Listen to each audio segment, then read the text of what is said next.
Ang mga diskurso ni Kristo ng mga huling araw.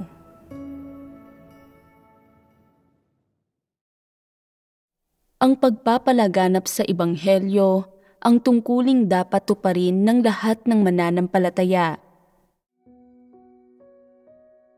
Ngayon, nagbabahaginan tayo sa katotohanan tungkol sa paggampan sa tungkulin ng isang tao na ipalaganap ang Ebanghelyo. May nakamit ba kayo mula rito? Dati, nakatuon sa pangitain ang ating pagbabahaginan sa katotohanan ng pagpapalaganap sa Ebanghelyo.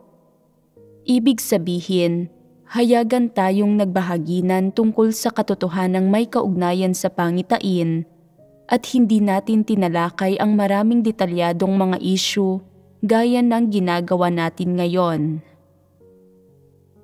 Dahil may nalalaman naman ang karamihan sa mga tao tungkol sa pangkalahatang balangkas ng katotohanan ng pangitain, pero maaaring hindi malinaw sa kanila ang mga detalyadong landas sa pagsasagawa at ang mga prinsipyo para sa mga partikular na issue. Ngayon, tatalakayin ko ang mga partikular na isyung ito sa ating pagbabahagi. Sa pagbabahagi tungkol sa ilang kaso at pag-uugali ng mga tao, o sa mga tamang dapat gawin at hindi dapat gawin kapag nahaharap ang isang tao sa mga sitwasyong ito, ang mga pananaw na pinanghahawakan ng mga tao, at kung paano nila dapat tuparin ang responsibilidad na ito, ang obligasyong ito, sa pamamagitan ng pagbabahagi tungkol sa lahat ng paksang ito.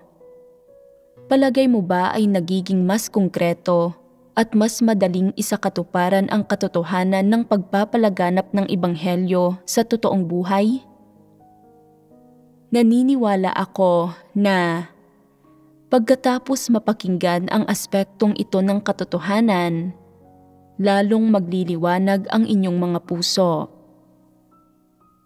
Kapag nahaharap kayo sa mga partikular na problema habang nagpapalaganap ng Ebanghelyo, makikinabang kayo mula sa mga salitang ito dahil praktikal ang mga ito at tinatalakay ng mga ito ang mga katotohanang prinsipyo. Hindi mga hungkag na salita ang mga ito. Sa pang-araw-araw ninyong buhay, kapag nahaharap kayo sa gayong mga bagay na may kaugnayan sa pagpapalaganap ng Ebanghelyo at namumuhay kayo sa mga maling kalagayan, o kapag nahaharap kayo sa ilang problema sa inyong gawain ng pagpapalaganap sa Ebanghelyo, magagamit ba ninyo ang mga katotohanang ito para lutasin ang mga problemang kinakaharap ninyo? Kung kaya mong lutasin ang gayong mga problema, hindi nawalan ng saysay ang mga salitang sinabi ngayon. Kung hindi mo pa rin kayang lutasin ang gayong mga problema, o kung ginagawa mo ang mga bagay ng ayon sa gusto mo, nagdedesisyon kang mag-isa at pinaninindigan ito, ginagawa kung ano ang gusto mo, at nagpapakasutil at nagpapadalos-dalos kung kumilos nang hindi isinasaalang-alang ang iyong mga tungkulin at responsibilidad. Kung gayon, ay hungkag at walang silbi sa iyo ang mga katotohanang ito. Walang silbi ang mga ito, hindi dahil sa hindi ka matutulungan ng katotohanan, hindi dahil walang pakinabang sa iyo ang katotohanan, kundi dahil wala kang pagmamahal sa katotohanan at hindi mo isinasagawa ang katotohanan.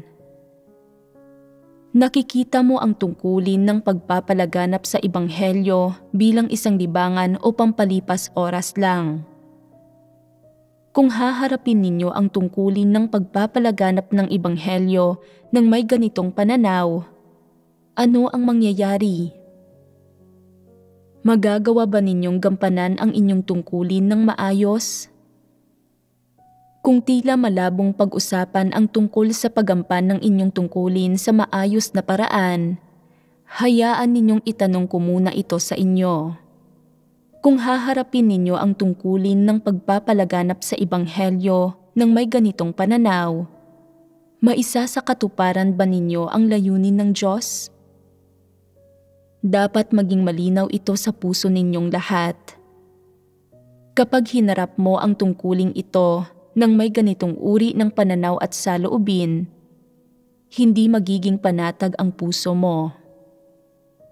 Iisipin mo na ang saloobin mo ay hindi magiging kagaya sa kung ano ang gusto ng Diyos.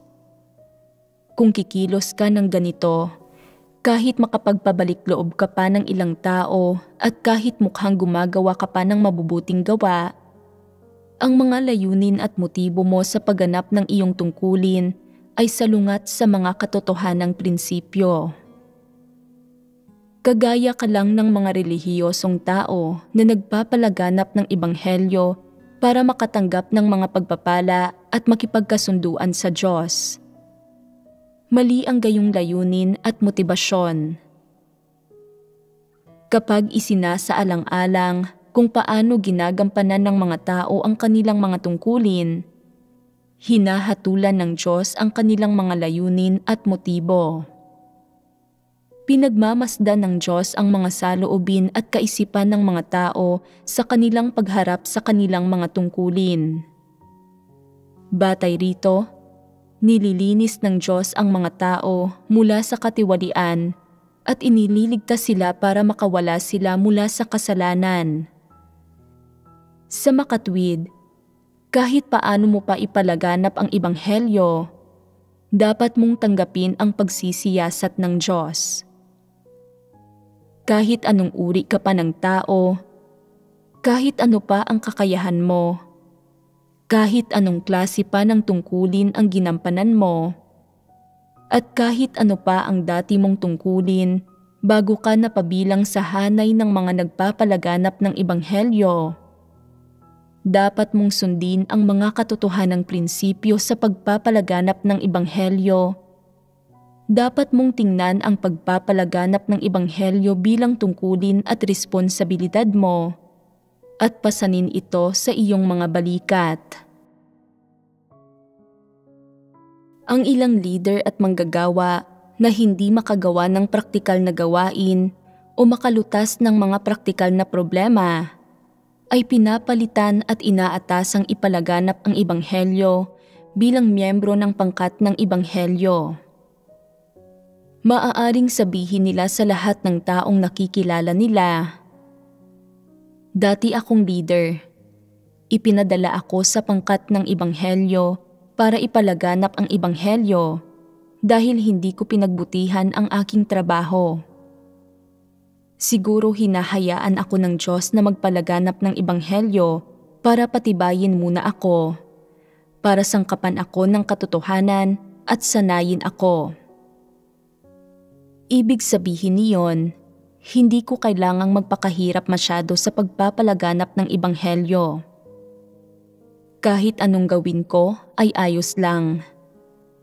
Dahil may potensyal naman akong maging leader. Sa sandaling lumago na ang tayog ko, dapat akong gawing isang leader. Dahil mahusay naman ang kakayahan ko, masasayang naman ang talento ko kung hindi ako magiging leader.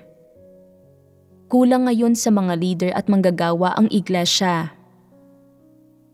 Ipinapahiwatig ng kanilang mga salita na kailangan sila ng sambahayan ng Diyos bilang mga leader. Sinabihan lang silang ipalaganap ang Ebanghelyo para bigyan sila ng oportunidad na makapagsanay, para sangkapan sila ng katotohanan, at para magawa nila ang ilang gawain sa komunidad bilang parte ng paglilinang at pagsasanay sa kanila. Kaya, tingin nila ay pansamantala lang ang kanilang tungkulin na ipalaganap ang Ebanghelyo.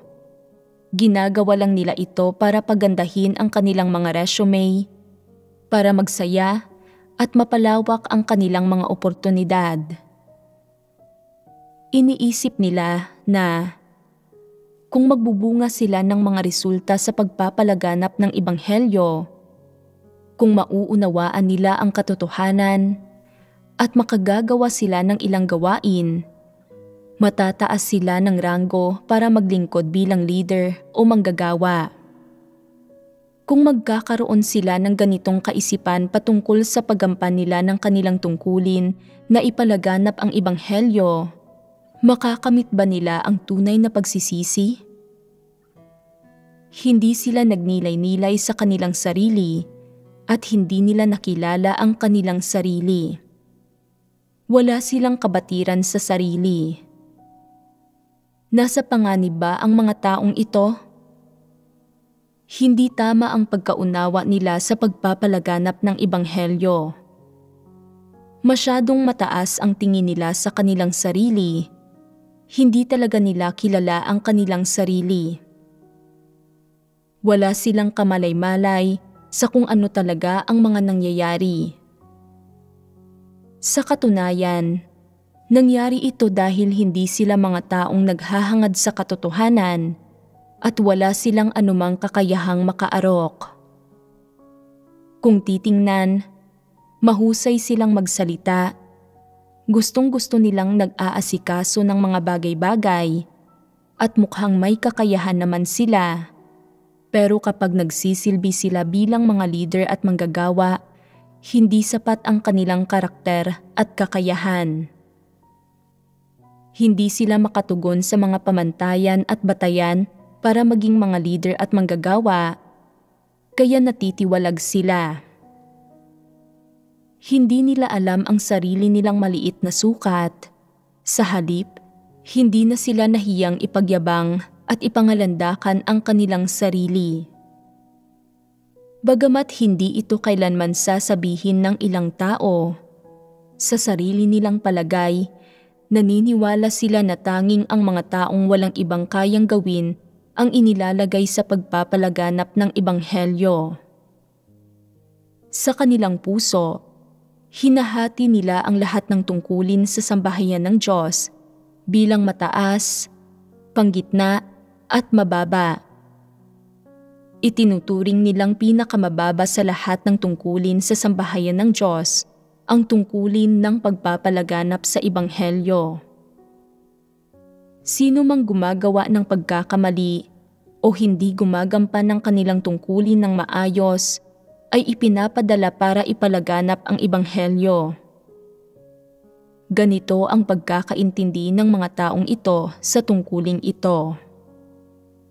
May anumang pagkakaiba ba sa pagitan ng pagkaunawang ito at ng pagturing sa pagpapalaganap ng ebanghelyo bilang responsibilidad at obligasyon ng isang tao na dapat niyang tuparin sa kanyang buhay? Kung ganito ito nauunawaan ng isang tao, magagawa ba niya ang kanyang tungkulin ng maayos? Hindi. Saan siya nagkamali? Itinuturing niya ang pinakadakilang responsibilidad at obligasyon ng isang tao na dapat nitong tuparin sa buhay nito, ang gawain ng pagpapalaganap ng ebanghelyo bilang pinakamababang gawain. Hindi niya ito itinuturing bilang sarili niyang responsibilidad at obligasyon, at hindi niya ito nauunawaan bilang isang tungkulin.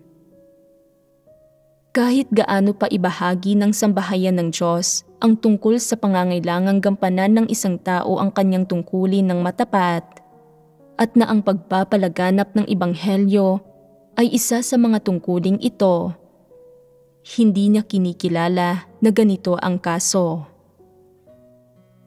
Sa kanyang puso, naniniwala siya na ang iba't ibang antas ng mga lider, manggagawa, at mga taong namumuno sa sambahayan ng Diyos ay nasa taas. Ganap ang kanilang awtoridad at siguradong tatanggap sila ng mga dakilang gantimpala at gagawin silang perpekto ng Diyos sa huli. Ang mga tagasunod sa ilalim nila ay mga kawal lamang, lalo na ang mga tagapagpalaganap ng ebanghelyo na laging nakikisalamuha sa mga tao sa labas ng iglesia. Sa lahat ng trabaho, maaaring ang gawain nila ang pinakamahirap at pinakanakakapagod. Sa huli, Hindi mo masasabi ng may katiyakan kung mapeperpekto ba ang mga taong ito. Kasalanan ba nila na ganito ang kanilang pag-iisip tungkol sa tungkulin ng pagpapalaganap sa Ebanghelyo? May mga nagtuturing ba sa sagradong responsibilidad at obligasyong ito ng pagpapalaganap sa Ebanghelyo bilang pinakamababang gampanin at inilalagay ito sa pinakamababang antas sa hierarkiya ng mga ranggo at baitang? Mababa ang tingin nila sa tungkuling ito at sa mga gumaganap nito. Kaya anong pananaw ang daladala nila kapag tinutupad nila ang tungkuling ito? Pansamantala ang tingin nila rito. May iba pa ba? Kapag may napabalik loob sila, hindi nila ito masyadong pinapahalagahan, at kapag bigo naman silang makapagpabalik loob, wala silang pakialam. Hindi nila kinikilala ang pagpapalaganap sa Ebanghelyo bilang bahagi ng kanilang sariling gawain, at hindi nila ginagawa ang lahat ng kanilang makakaya para gampanan ang tungkuling ito ng maayos. Sa kanilang puso, mababa ang tingin nila sa tungkulin ng pagpapalaganap sa Ebanghelyo. Kaya ano ang magiging resulta ng kanilang gawain ng pagpapalaganap sa Ebanghelyo? Kaya ba nilang sangkapan ang kanilang sarili ng lahat ng aspekto ng katotohanan para matupad ang kanilang tungkuling ipalaganap ang Ebanghelyo? Para makapagpabalik loob pa ng mas maraming tao, kinakabisa ba nila ang mga sipi mula sa salita ng Diyos at ang mga talata sa Biblia? At pinag-aaralan ba nila ang samut-saring mga patotoong batay sa karanasan nang sa gayon ay malutas nila ang iba't ibang problemang nakakaharap nila kapag ipinapalaganap ang Ebanghelyo? Hindi. Kung habang ipinapalaganap ang Ebanghelyo, tinatanong sila ng mahihirap na katanungan ng mga taong may baluktot na pagkaarok at maraming kuro-kuro na pinanghahawakan, paano nila haharapin ang mga ito? Susukuan nila ang mga ito. Isa itong uri ng saloobin. Magrereklamo ba sila sa Diyos at sasabihin, bakit kinailangan kong makilala ang gayong katawa-tawang tao na walang kahit anong espiritual na pangunawa kapag nagpapalaganap ng Ebanghelyo? Napakamalas ko naman. Wala silang pagmamahal para sa mga potensyal na tatanggap ng Ebanghelyo at umaasa silang hindi ililigtas ng Diyos ang ganitong uri ng tao. Patungkol sa bagay na ito, hindi sila nananalangin sa Diyos, ni hindi nila hinahanap ang mga layunin ng Diyos, lalong hindi sila nagpapakita ng anumang pagsasaalang-alang sa mga layunin ng Diyos. Sila ang nagpapasya kung paano nila tatratuhin ang mga potensyal na tatanggap ng Ebanghelyo ayon sa mga kagustuhan ng laman. At kapag nahaharap sila sa mga taong maraming problema at malubhang kuro-kuro, sinusukuan nila ang mga ito. Pinipili lang nilang ipalaganap ang Ebanghelyo sa mga taong may kaunting kuro-kuro o wala talagang kuro-kuro, at ayaw nilang magbayad ng anumang halaga. Sa tuwing may bagay na makakasama sa kanilang banidad o dignidad, o sa kanilang reputasyon o katayuan, sa tuwing may bagay na sumasalungat sa mga kagustuhan ng laman o sa mga kasiyahan ng laman, ano ang pinipili nilang gawin? Pinipili nilang sumuko, pinipili nilang tumakas, pinipili nilang huwag tuparin ang responsibilidad na ito, bagkus ay tinatanggihan nila ang responsibilidad na ito. Kasabay nito, sa loob-loob nila ay nagrereklamo sila sa Diyos sa kanilang puso. Bakit kinailangan kong makilala ang gayong katawa-tawang tao na may napakaraming kuro-kuro? Bakit mo ipinaparana sa akin ito? Wala na akong mukhang maihaharap. Nasayang ang pagod ko at nabigo akong makapagpabalik loob ng sino man. Lihim na punong-puno ng hinanakit ang kanilang puso sa Diyos. Kaya naman ayaw nilang tanggapin ang tungkulin ng pagpapalaganap sa Ebanghelyo at ayaw rin nilang tuparin ang responsibilidad ng pagpapalaganap sa Ebanghelyo. Kung ganito ang kanilang mga saloobin patungkol sa tungkulin ng pagpapalaganap sa Ebanghelyo, hindi malayong matiwalag sila. Sa proseso ng pagpapalaganap sa Ebanghelyo, tinatrato ng marami sa mga nagpapalaganap ng Ebanghelyo ang kanilang gawain ng may saloobing pabaya at walang ingat. Hinding-hindi sila nagbabago. Hindi nila ito kailanman tinatrato ng may saloobing maingat, mahinahon at may takot sa Diyos. Sa halip, iniisip nila, ano't anuman, wala naman akong ginagawa. Maaari kong gawin ang anumang bagay.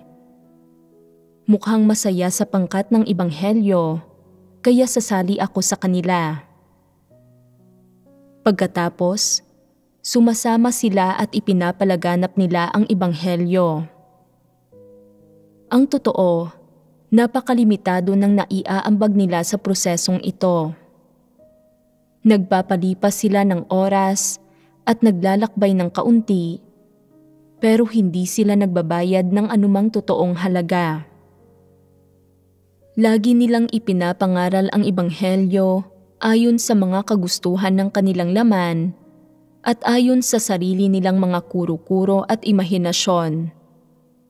Hindi man lang nila sinusunod ang mga katotohanang prinsipyo. Maraming tao ang gustong mangaral sa mga mayaman at taong may pera, pero hindi sa mahihirap. Gusto nilang mangaral sa mga maganda at gwapo, pero hindi sa mga taong payak ang hitsura. Gusto nilang mangaral sa mga taong nakakasundo nila, pero hindi sa mga taong hindi nila kasundo. Gusto nilang mangaral sa mga taong kakaunti ang mga kuro-kuro, pero hindi sa mga taong masyadong marami ang mga kuro-kuro. Gusto nilang mangaral sa mga taong madaling paratingan ng Ebanghelyo, sa mga taong tatanggap sa Ebanghelyo nang hindi kailangang makinig sa masyadong maraming salita. Ayaw nilang mangaral sa mga taong nakakapagod na kausap. Halimbawa, sabihin ng may isang babaeng nagpapalaganap ng Ebanghelyo at may nakilala siyang isang lalaki na mula sa isang may kayang pamilya, may bahay at sasakyan, may magagandang trabaho ang mga magulang, nag-iisang anak at gwapo. Iniisip niyang makakapamuhay siya ng marangya kung mapapangasawa niya ito. Kaya gusto niyang ipangaral ang Ebanghelyo sa lalaking ito. Iniisip na magiging mainam kung tatanggapin ito ng lalaking iyon. Sinusubukan siyang pigilan ng ibang tao. Sinasabi ng mga ito sa kanya na hindi hinahanap ng lalaking iyon ang katotohanan, na hindi iyon isang taong maaaring pangaralan. Pero sinasabi naman niya, kung mas magbabahagi pa tayo tungkol sa katotohanan, posibleng dumating ang panahon na tatanggapin niya ito. Kung hindi natin dadalhin ang Ebanghelyo sa gayon kabuting tao at hindi siya ililigtas, hindi ba't makalalabag iyon sa mga layunin ng Diyos? Ang totoo, may sarili siyang layon. Hindi niya sinusubukang mapabalik loob ang taong ito para madala ito sa harapan ng Diyos, kundi gusto niyang ibenta ang kanyang sarili sa taong ito. Matapos ang maraming pang-uudyok, nakukuha rin niya sa huli ang talagang pakay niya at nagagawa niyang makipagrelasyon sa lalaking iyon para matupad ang kanyang mga balak. Ano ang problema rito? Sa lahat ng ginagawa niya, May sarili siyang mga motibo na nakalalabag sa mga katotohanang prinsipyo. Sa huli, gumagamit siya ng iba't ibang kaparaanan para dalhin ang ebanghelyo sa lalaking iyon at pinakasalan pa nga niya ito. Sinasabi niya, "Ang pinakamagandang nakamit ko sa gawain ko ng pagpapalaganap sa ebanghelyo ay ang mahanap ang gayong kaisa ng aking kaluluwa. Isa itong bagay na dapat kong tanggapin mula sa Diyos. Ang pag-aasawa ay inorden ng Diyos. Ganap na pagsasaayos ng Diyos na nakilala at pinakasalan ko ang taong ito. Ito ay pabor at pagpapala ng Diyos." Kalaunan ay bumuo siya ng isang maliit na pamilya at namuhay ng masaya. Nagagawa pa rin ba niyang ipalaganap ang ebanghelyo? Pagkaraan ng 1 o 2 taon, nagpapalaganap siya ng ebanghelyo paminsan-minsan kapag masaya ang pakiramdam niya. Pero ginugugol niya ang halos lahat ng kanyang oras sa buhay pamilya at unti-unti nang nagiging hungkag ang kanyang puso.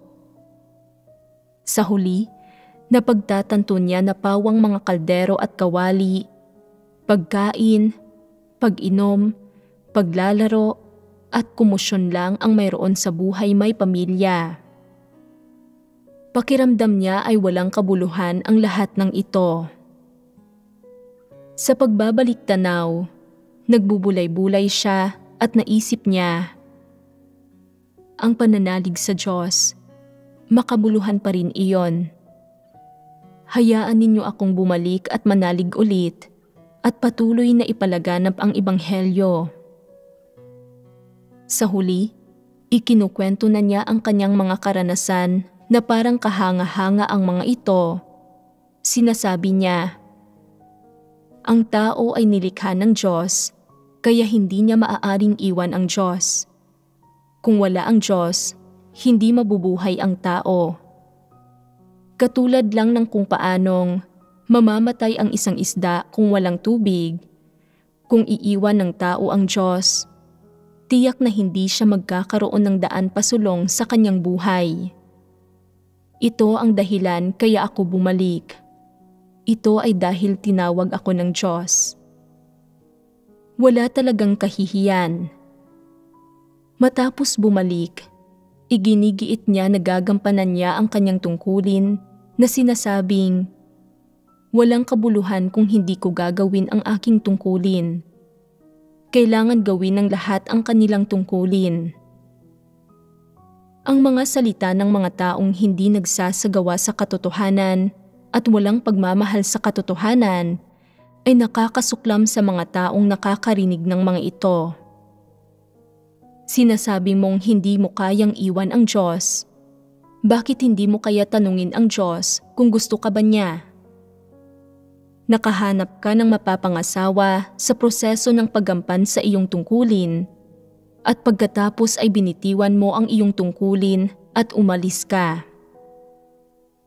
Bakit hindi ka nanalangin sa Diyos para tanungin siya kung sang-ayon ba siya rito at para alamin ang kanyang saloobin? Tinupad mo ba ang iyong mga responsibilidad? Tinupad mo ba ang atas na ipinagkatiwala sa iyo ng Diyos? Tinrato mo ba ang Diyos bilang Diyos? Tinuring mo ba ang iyong tungkulin bilang iyong tungkulin? Sa lahat ng katanungang ito, ang sagot ay hindi. Ano ba ang Diyos sa iyo? Isa lang siyang kasama na nakilala mo sa tabi ng kalsada. Binati mo siya at inisip mo kaagad na magkaibigan kayo. Kung makabubuti ito sa iyong interes, patuloy kang sasama sa kanya. Pero kung wala itong pakinabang sa iyo, nagpapaalam ka na. Pero naiisip mo siyang muli kapag kailangan mo siya.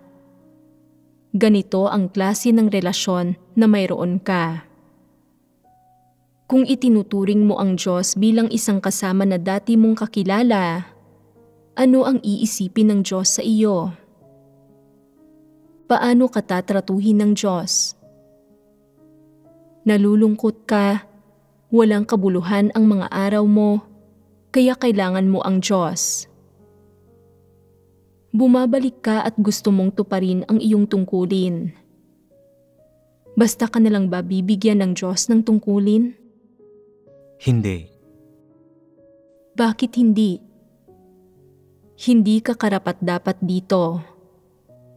Bagamat magagampanan agad ng mga ganitong tao ang kanilang mga tungkulin, pagkaraan na sila ay manampalataya sa Diyos. Bago pa nila matapos ang kanilang mga tungkulin, iiwan na nila ang Diyos nang wala man lang paalam. Iiwan nila ang kanilang mga gampanin at tatalikuran ang kanilang gawain. Paano ba ito tinitingnan ng Diyos? Ano ang kalikasan ng ganitong asal? Isang pagkakanulo. Hindi isang maliit na usapin ang pagkakanulo. Ang gayong mga tao ay lumilisan sa kanilang gawain. Paano ba ginagampanan ng mga lumilisan sa kanilang gawain ang kanilang mga tungkulin? Sarili nilang interes ang hanap nila habang kunwaring tumutupad ng kanilang tungkulin. Nagpaplano sila para masiguro ang kanilang sariling kinabukasan at kabuhayan habang nilalabag naman ang orihinal na layunin sa pagganap ng kanilang mga tungkulin. Sa huli, tumatakas sila sa gitna ng pagganap ng kanilang tungkulin, kaya sila nagiging mga taong lumilisan sa kanilang gawain. Hindi ginugugol ng gayong tao ang kanyang sarili para sa Diyos ng may tapat na puso. Sa halip, may sarili siyang mga personal na layunin at pakay, at pagtatangkang linlangin ang Diyos, lubusang nabubunyag ang tunay niyang kulay. Hindi ba't mga tao itong nagkakanulo sa Diyos? Sinasabi ng ilang tao, hindi ba't may kalayaang maglabas-masok sa sambahayan ng Diyos? May kalayaang maglabas-masok, totoo iyon. Pero dapat sumailalim sa pagsusuri ang isang tao kapag papasok sa sambahayan ng Diyos. Malaya kang umalis sa sambahayan ng Diyos at walang pipigil sa iyo. Subalit, kung gusto mong bumalik sa sambahayan ng Diyos, hindi ito ganoon kadali. Dapat kang suriin at siyasatin ng mga leader at manggagawa ng iglesia sa lahat ng antas para mapatunayan na tunay nga ang iyong pagsisisi. Pagkatapos niyon, ay saka ka lamang tatanggapin. Kaya, madaling lumabas, pero mahirap namang bumalik. Nabalitaan ko na nahirapan ng husto ang ilang tao na ipalaganap ang ebanghelyo at labis silang nagdusa, kaya binitiwan nila ang kanilang pasanin at umalis na lang sila. Ano ang problema rito? Ito ay na mga tao sila na lumilisan sa kanilang gawain. Ano ang pinakamahalaga kapag gumagawa sa pagpapalaganap ng ebanghelyo? Lahat ng nagpapalaganap ng ebanghelyo, lalo na ang mga taong responsable para sa mahahalagang posisyon, ay may mahalagang gampanin sa paningin ng Diyos. Kung mahalaga ang ginagampanan mong papel sa pagpapalaganap ng ebanghelyo at tinalikuran mo ang iyong gampanin nang walang pahintulot mula sa Diyos, wala nang mas matindi pang paglabag kaysa rito. Hindi ba't ito ay maituturing na pagkakanulo sa Diyos? Oo. Kaya, sa tingin mo, paano dapat tratuhin ng Diyos ang mga tumatalikod? Dapat silang isantabi. Ang maisantabi ay nangangahulugan ng mabaliwala. Bahala ka nang gawin kung ano ang gusto mo. Kung nakakaramdam ng pagsisisi ang mga taong isinasantabi, posibleng makita ng Diyos na may saloobin naman silang nagsisisi at nanaisin pa rin niyang magbalik sila.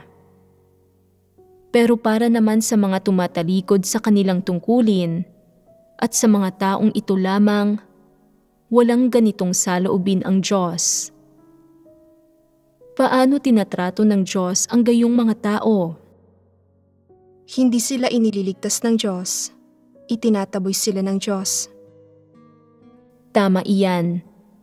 Masaktong sabihin na ang mga taong gumaganap ng mahalagang tungkulin ay inatasan ng Diyos. At kung tatalikuran nila ang kanilang gampanin, kahit gaano pa sila kahusay noon o ngayon, para sa Diyos, sila ay mga taong nagtaksil sa Kanya at hinding-hindi na sila ulit bibigyan ng pagkakataong gumanap ng tungkulin. Ano ba ang ibig sabihin nang hindi na mabigyan ng isa pang pagkakataon? Kung sinasabi mo na, "Lubos akong nagsisisi, may pagkakautang ako sa Diyos. Hindi ko dapat ginagawa ang gayong desisyon sa simula pa lang. Nang panahong iyon, ginayuma at iniligaw ako at pinagsisisihan ko na ito ngayon. Nagsusumamo ako sa Diyos na bigyan ako ng isa pang pagkakataon para gampanan ang aking tungkulin, para magkaroon ako ng oportunidad na makapagsisi sa nagawa ko sa pamamagitan ng mabubuting gawa at para makabawi sa mga pagkakamali ko." Paano haharapin ng Diyos ang usaping ito? Dahil sinabi na ng Diyos na wala ka ng oportunidad, hinding-hindi ka na niya papansinin. Ito ang saloobin ng Diyos sa mga lumilisan sa gawain.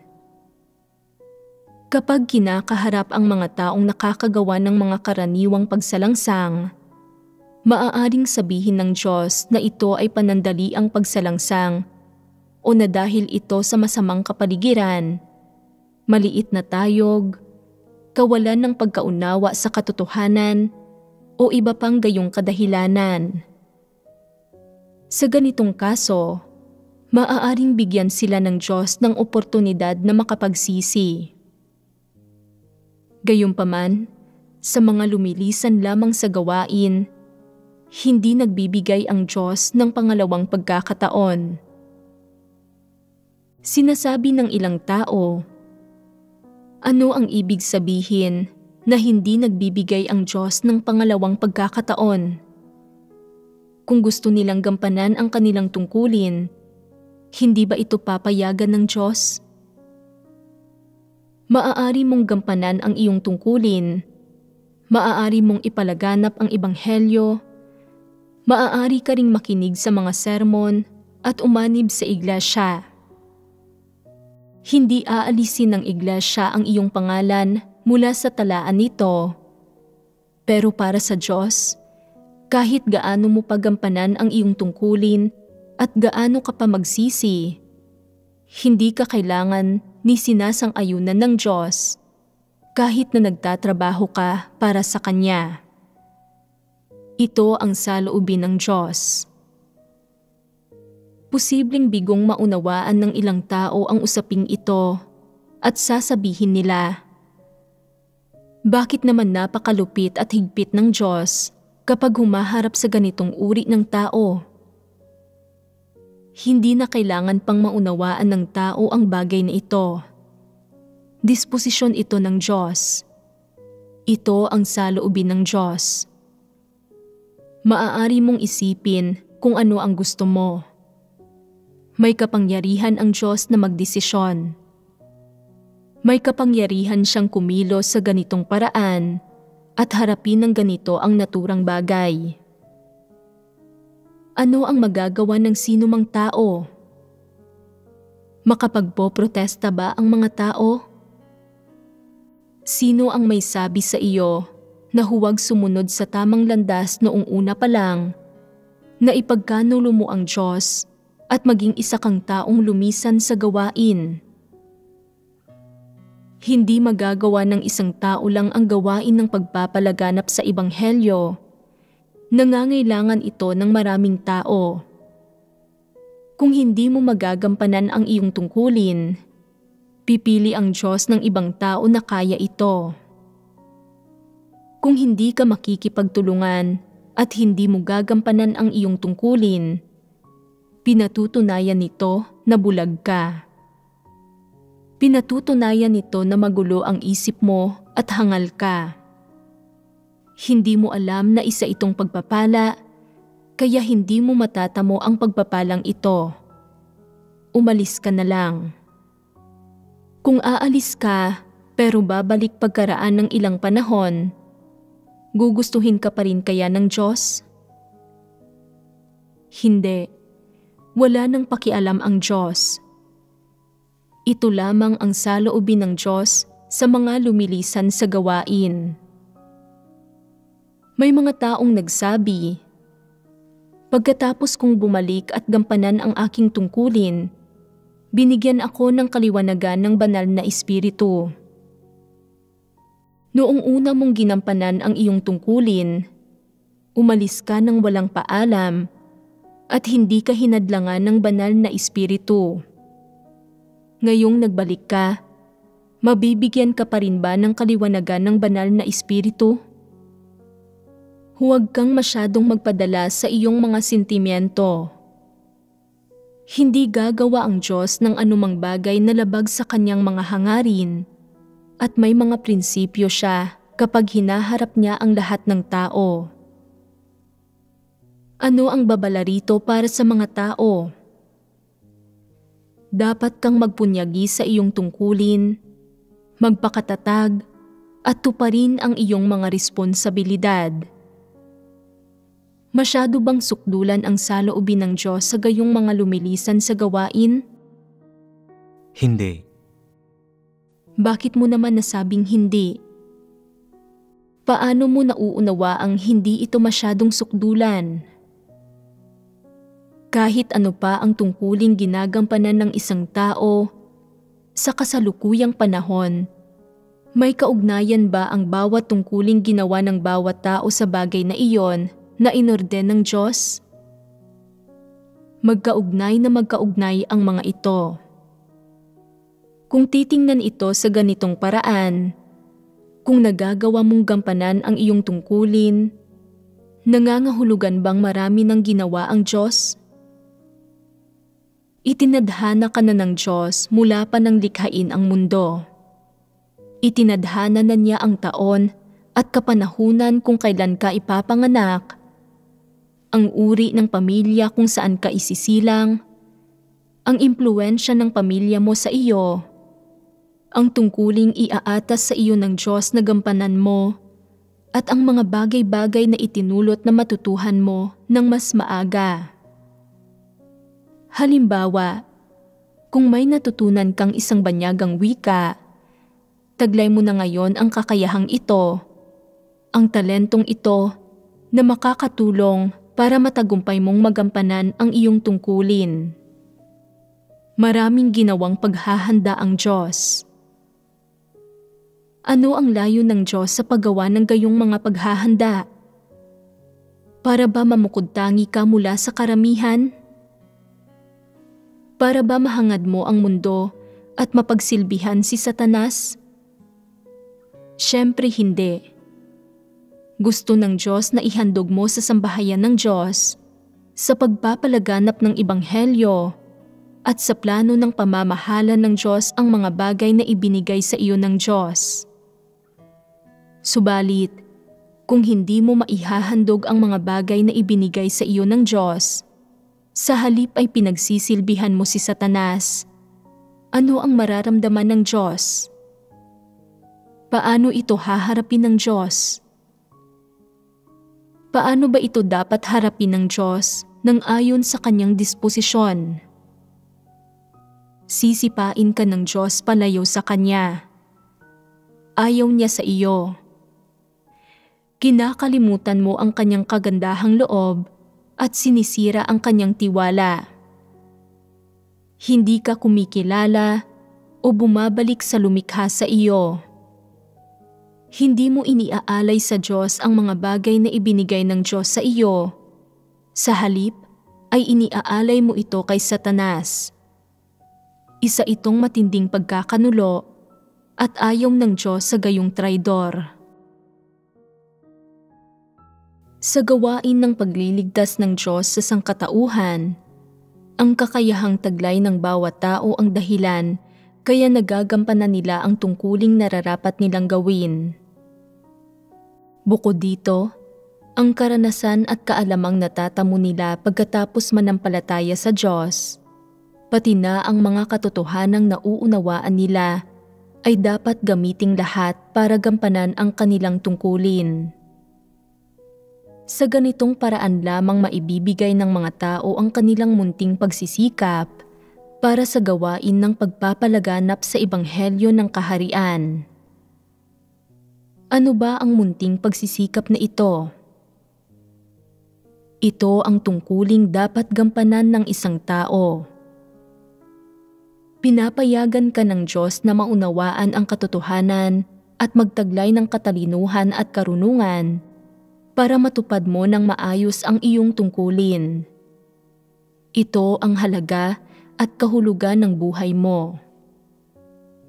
Kung hindi mo isinasabuhay ang halaga at kahulugang ito, pinatutunayan nitong wala kang anumang natamo mula sa pananampalataya mo sa Diyos. Naging isang walang kwentang basura ka sa sambahayan ng Diyos. Kung si Satanas at ang laman ang isinasabuhay mo, gugustuhin ka pa rin ba ng Diyos? Nawala na ang halaga at kahulugan ng buhay mo. Sa tingin ng Diyos, dapat maglaho ka na lang mula sa kanyang sambahayan, maglaho magpakailanman. Ayaw na niya sa iyo.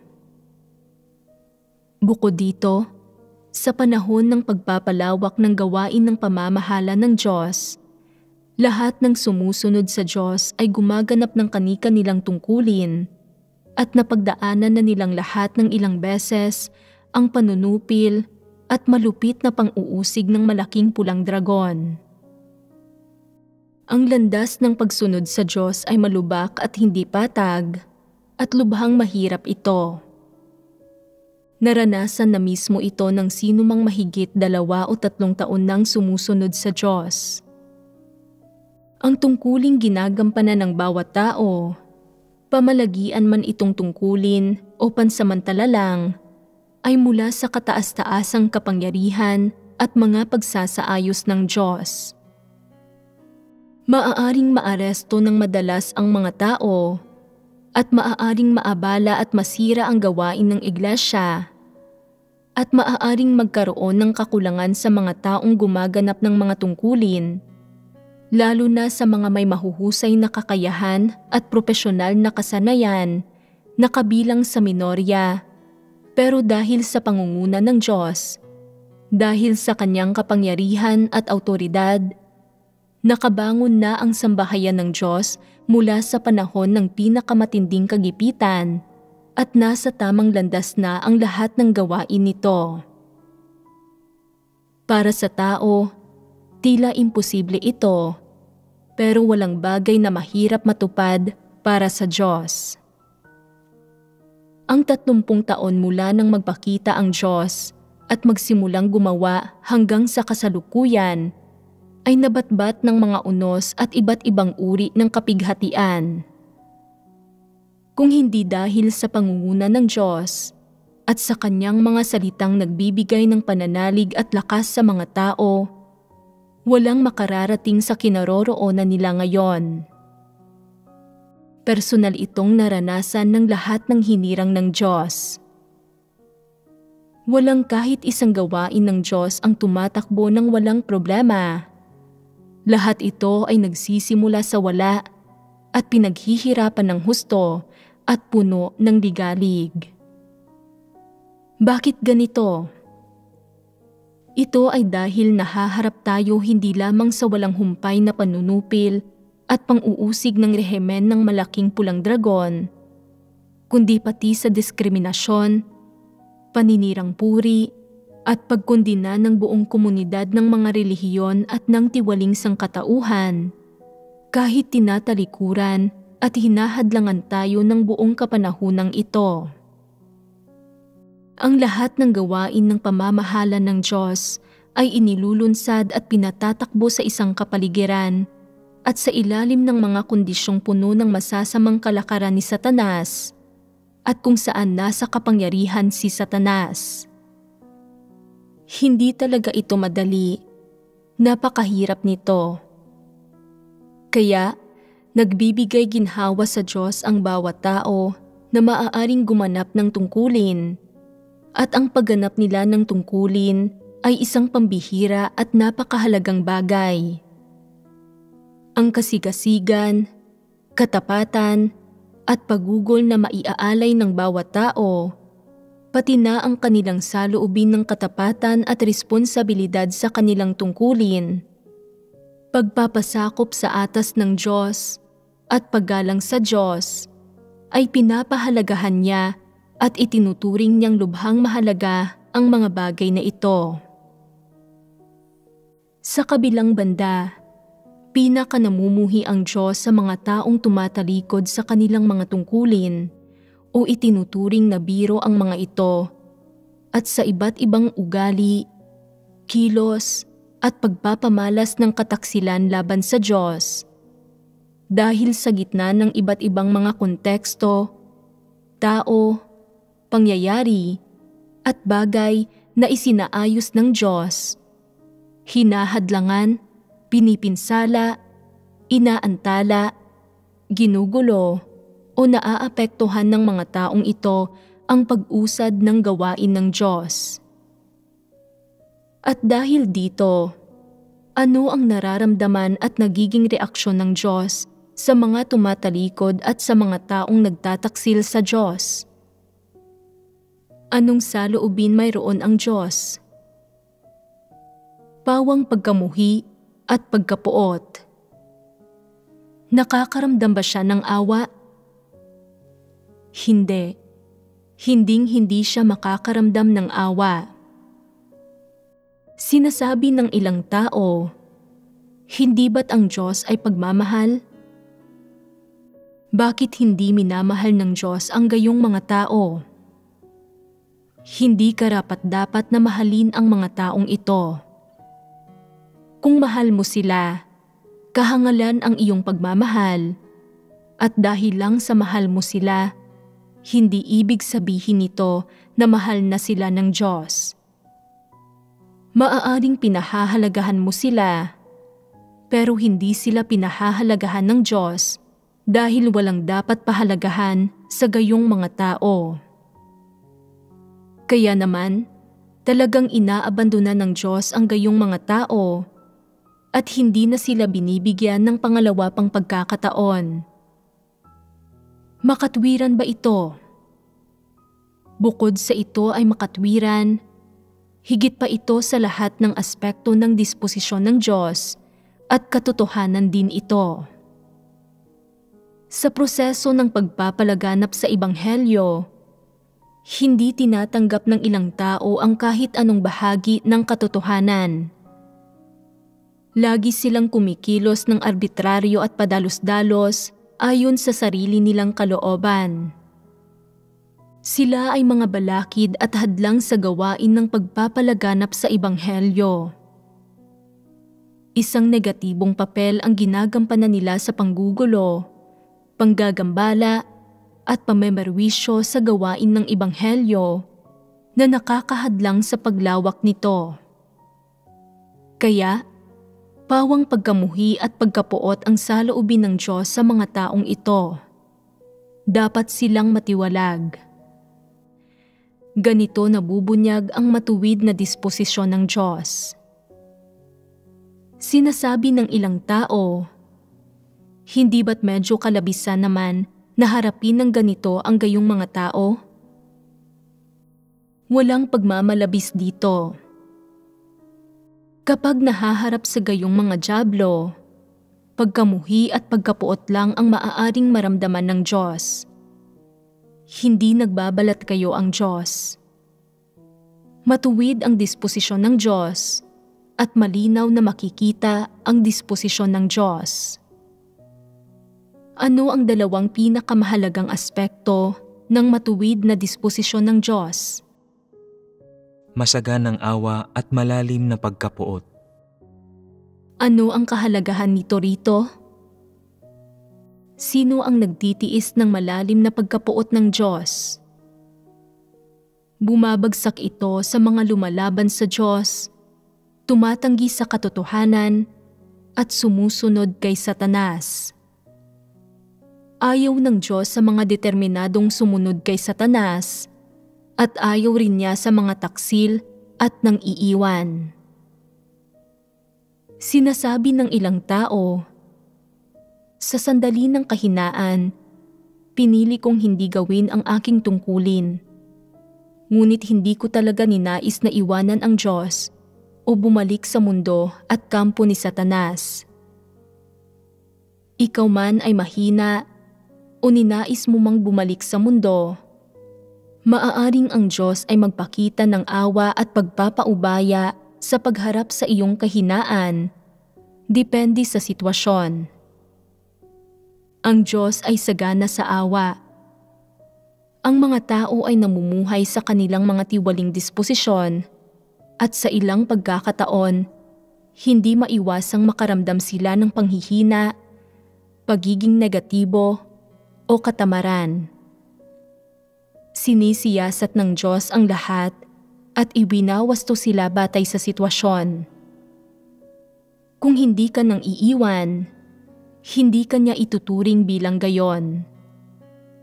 Kung mahina ka, tiyak na pangangasiwaan ka niya ayon sa iyong kahinaan. Kung pansamantala kang nagbunyag ng katiwalian, kung mahina ka ng ilang sandali, o kung pansamantala kang nawala sa iyong landas, kung gayon, bibigyang liwanag ka ng Diyos, gagabayan ka at susuportahan ka. Ituturing ka niya bilang isang taong may mababang tayog na hindi nakakaunawa ng katotohanan, sapagkat ang problemang ito ay wala sa iyong kalikasang diwa. Bakit hindi iwinawasto ng Diyos ang gayong mga tao sa pamamagitan ng pagtalikod sa kanila? Ito ay dahil ayaw nilang tanggihan siya o ang katotohanan, at dahil ayaw nilang sundin si Satanas.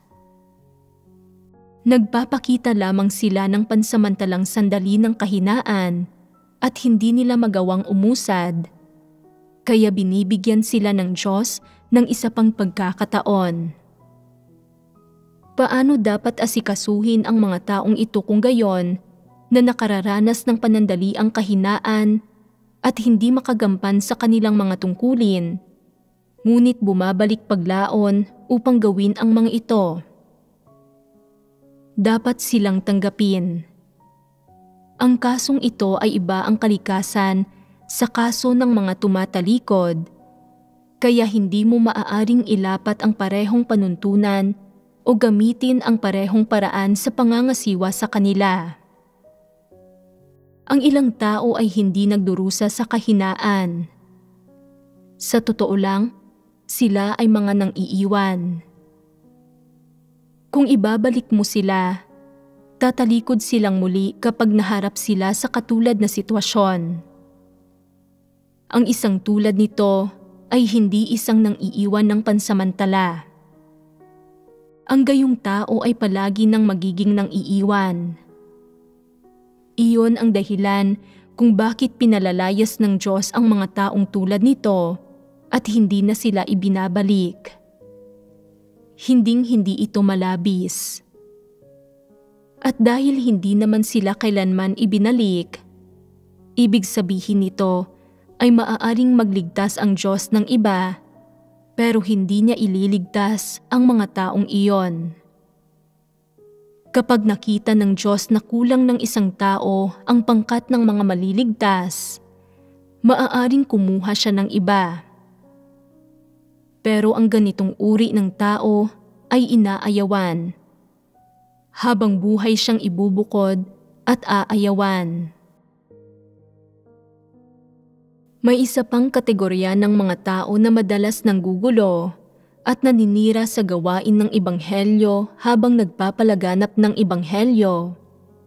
Pero may nagawa rin silang gawain at nakapagpabalik loob din sila ng ilang tao. Maituturing bang mabubuting gawa nila ito?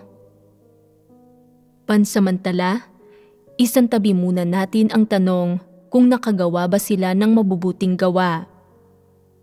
Sabihin muna nating madalas na ginugulo at sinisira ng gayong mga tao ang gawain ng Ebanghelyo habang nagpapalaganap ng Ebanghelyo. Halimbawa, kung nangangasiwa ang isang tao sa gawain ng Ebanghelyo at lagi siyang nakikipagkompetensya sa iba para sa katayuan at kapangyarihan, o madalas siyang nakikipagtalo sa iba, ginugulo at sinisira ang gawain ng Ebanghelyo, paano titingnan ng Diyos ang usaping ito? Babalansihin ba ng Diyos ang mga nagawa at kasalanan ng gayong tao o haharapin siya sa iba pang paraan? Bibigyan siya ng Diyos ng demerito. Bakit siya bibigyan ng Diyos ng demerito? Bagamat siya ay nangaral sa ilang tao, may nagawang gawain, at may mga resultang nakamit, patuloy pa rin siyang gumagawa ng masasamang gawa. Bagamat wala siyang nagawang malaking pagkakamali, madalas naman siyang nakagagawa ng mga munting pagkakamali. Ano ba ang ibig sabihin ng madalas na paggawa ng mga munting pagkakamali?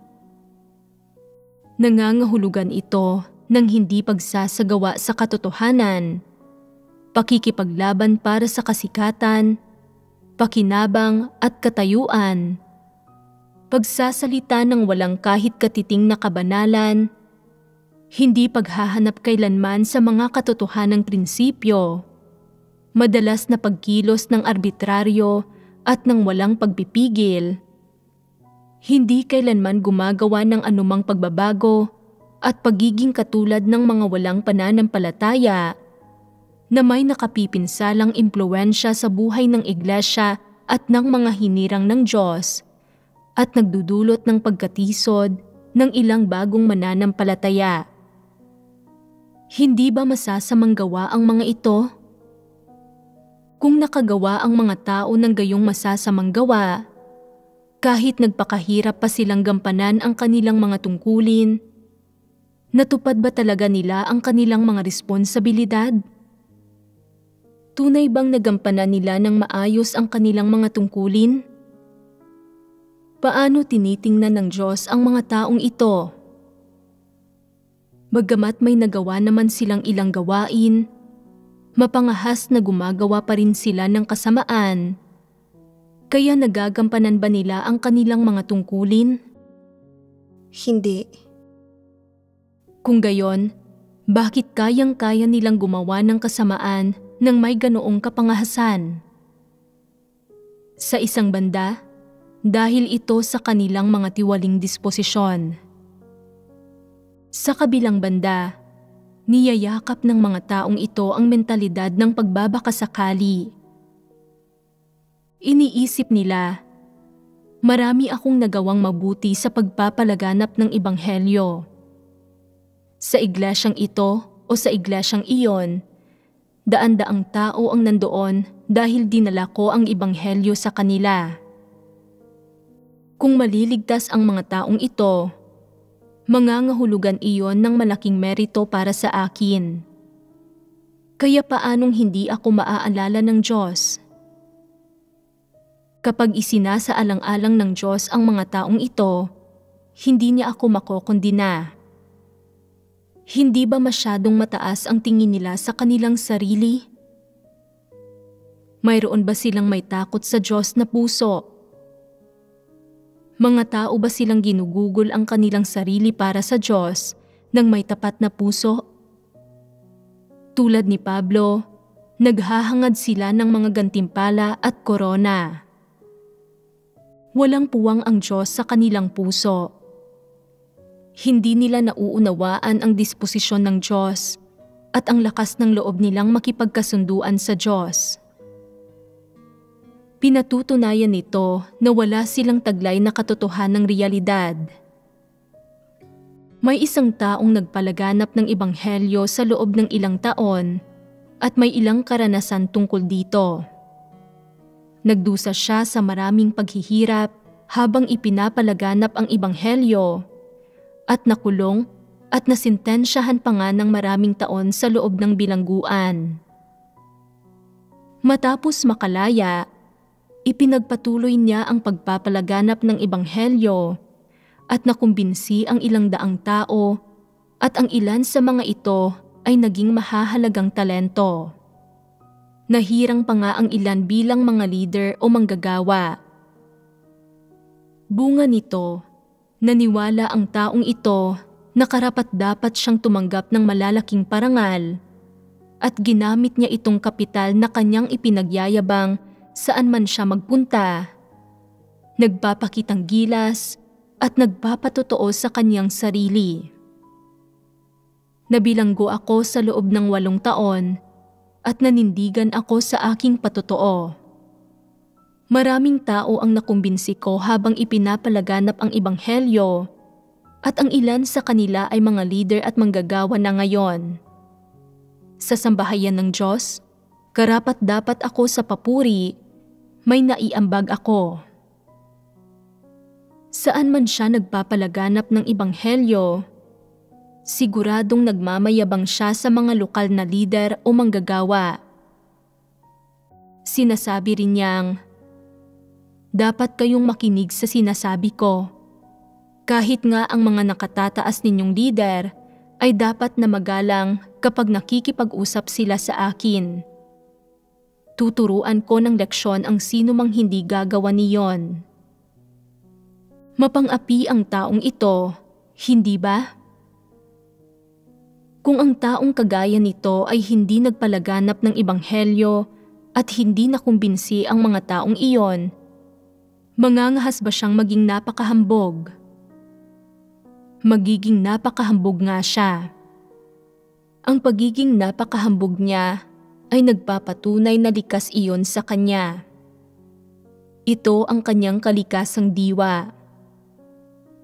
Nagiging napakayabang niya na ganap na siyang wala sa katwiran.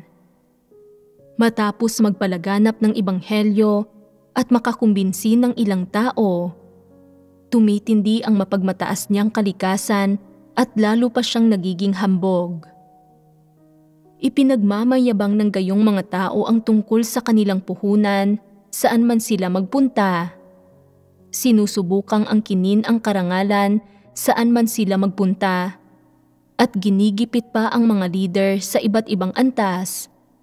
Sinusubukang makipantay sa kanila at iniisip pa nga na nararapat silang maging nakatataas na leader. Batay sa kung ano ang ipinamalas ng pag-uugali ng isang taong kagaya nito, dapat maging malinaw sa atin kung anong uri ng kalikasan ang mayroon siya at kung ano ang malamang nakalalabasan niya. Kapag pinapasok ng isang demonyo ang sambahayan ng Diyos, nagtatrabaho ng kaunti bago ipakita ang tunay niyang pagkatao. Hindi siya nakikinig kahit sino pa ang nagpupungo sa kanya at pilit siyang lumalaban sa sambahayan ng Diyos. Ano ang kalikasan ng kanyang mga ikinikilos? Sa paningin ng Diyos, inilalagay niya ang sarili sa labis na panganib at hindi siya titigil hanggat hindi niya napapatay ang kanyang sarili. Ito lamang ang pinakaangkop na paraan ng pagsasalarawan nito. May praktikal na kahulugan ang terminong isang paa ang nasa hukay. Ano ang praktikal na kahulugan na ito? Mabuti kapag nagagawang gampanan ng mga tao ang kanilang mga tungkulin. May mga taong isinilang na may mga partikular na kaloob na isang pagpapala, pero kung hindi sila susunod sa tamang landas, malalagay sila sa kapahamakan. Halimbawa, may mga taong mahusay magsalita. Marunong silang makipag-usap sa iba't ibang tao at kayang-kaya nilang makipag-usap kanino man. Maituturing din itong isang uri ng likas na abilidad. Sa halip na sabihin muna kung mabuti o masamang bagay ba ito, ang susi ay ang tingnan ang kalikasan ng naturang tao at kung tinatahak ba niya ang tamang landas o ang masamang landas.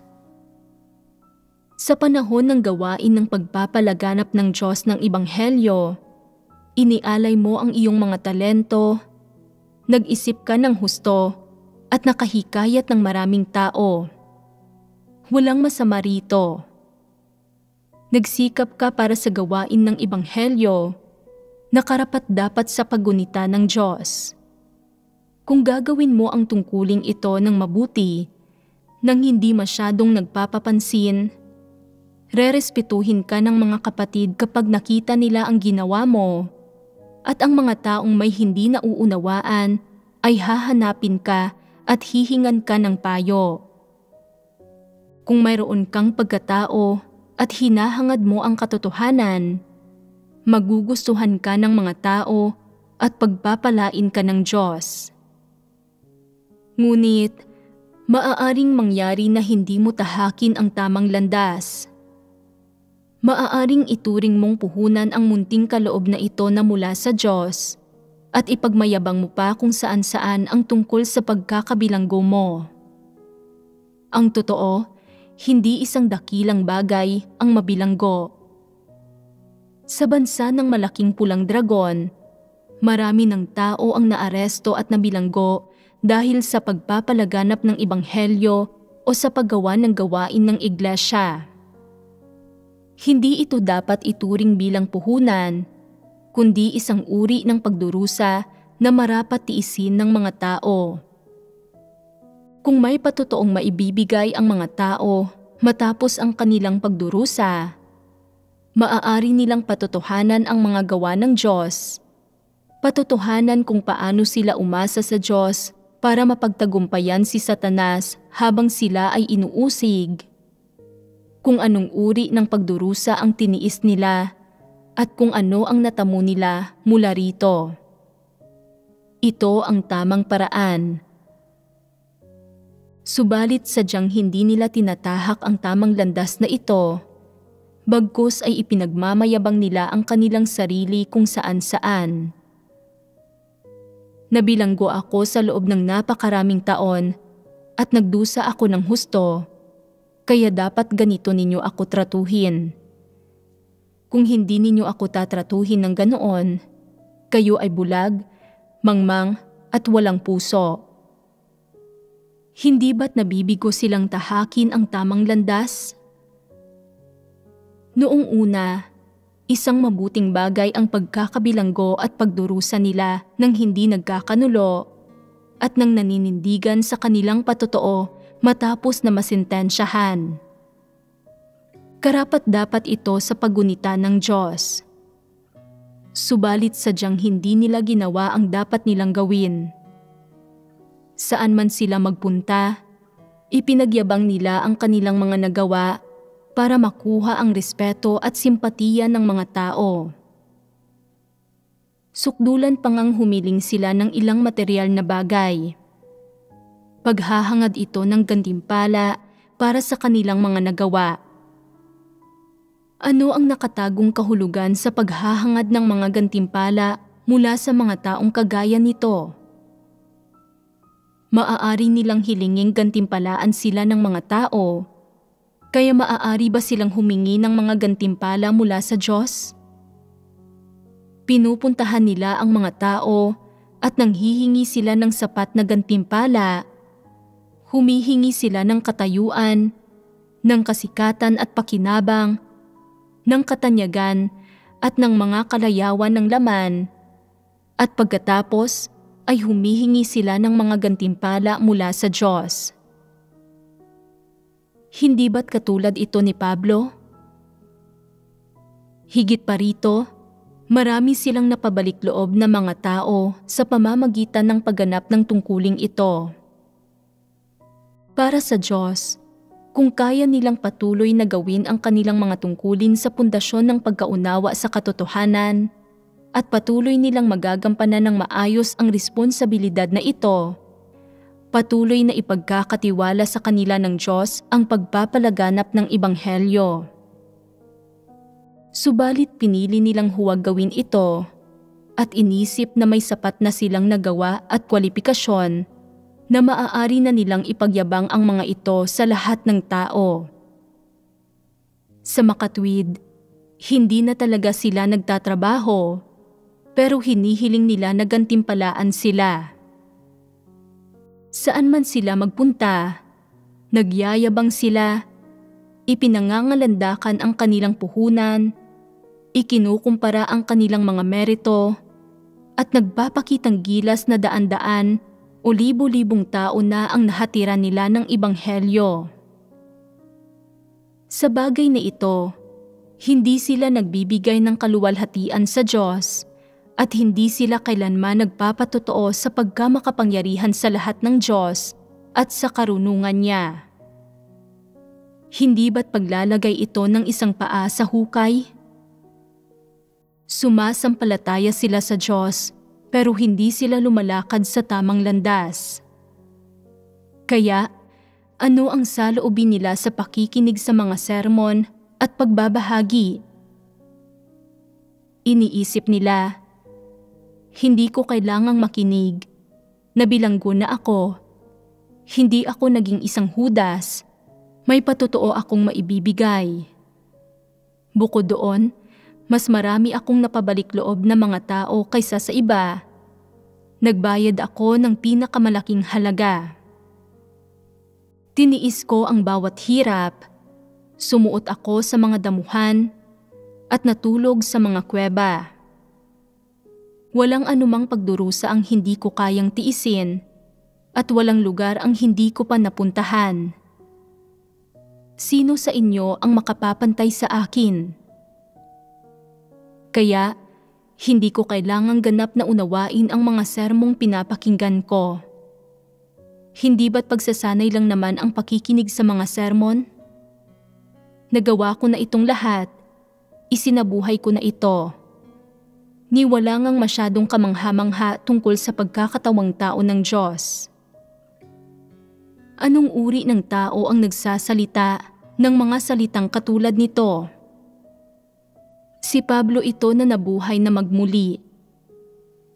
Sinasabi rin nila, hindi kayo kasing husay ko.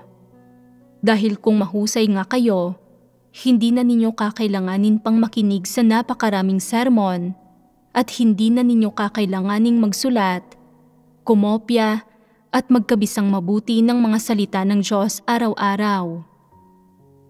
Tingnan ninyo ako. Napakarami ko ng taong napabalik loob sa pangangaral ng ebanghelyo. Kailan ba ako nag-aral ng katulad ninyo? Hindi ko na kailangan, sa sandaling gumawa na ang banal na espiritu, nasa akin na ang lahat. Hindi ba't isa itong malaking kahangalan? Walang hanggan ang kanilang kayabangan. Ano ba ang tingin nila sa pagtanggap sa gawain ng Diyos at sa paghahangad ng kaligtasan? Tingin nila rito ay larong pambata. Naniniwala silang nakapagpakita na sila ng kaunting mabuting asal at nakagawa na ng kaunting trabaho, na natapos na nila ang kanilang takbo at nakipagbaka na ng kanilang pakikipagbaka. Kaya ang tanging natitira na lang na dapat gawin ay ang tanggapin ang korona nila. Para sa kanila, ang isang Diyos na hindi nagbibigay ng mga korona ay hindi naman talaga Diyos. Sa bagay na ito, pareho ang kanilang pananaw sa mga relihiyosong tao. Sinasabi rin nila, akin nang napagdusahan ang lahat ng dapat pagdusahan at nabayaran ang bawat halaga. Nagdusa na ako ng halos kasing dami ng pinagdusahan ng Diyos. Dapat matanggap ko ang gantimpala ng Diyos. Hindi ba't ang mga taong ito ay katulad ni Pablo? Lagi nilang iniraranggo ang mga tao ayon sa mga kwalipikasyon at sa senyoridad. Sinasabi nilang lahat na para sa kanila ang mabuhay ay si Kristo. Kung talagang gusto nilang maging si Kristo, mapapahamak sila. Isa itong pangalawang Pablo. May pagkakataon pa bang makapagbagong buhay ang isang taong lumalakad sa ganitong landas? Wala na. Ang landas na ito ay ang daan ng mga antikristo patungo sa kawalan.